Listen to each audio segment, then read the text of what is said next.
Mount Zion Music. Ndazikoka kuti ndakuda hiti parino biti muma street kureva kuti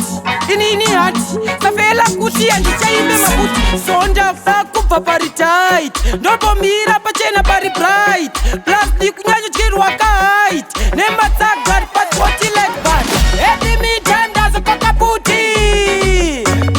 puti nekuti mangoma atora kugrafti bodimita ndazikoka puti in edimita ndazikoka puti nekuti mangoma atora kugrafti bodimita ndazikoka puti ndanga ndiri z fm ndichigena hangu power fm ndakuda kuita zista fm ndoborira national fm rega zangu ndimoita mashura anondimisa kuimbira mahara anondisvitsa vanobhadhara ndaive mfana asi ndamudhara ini edimita ndazikoka puti nekuti mangoma atora kugrafti bodimita ndazikoka puti ini edimita ndazikoka puti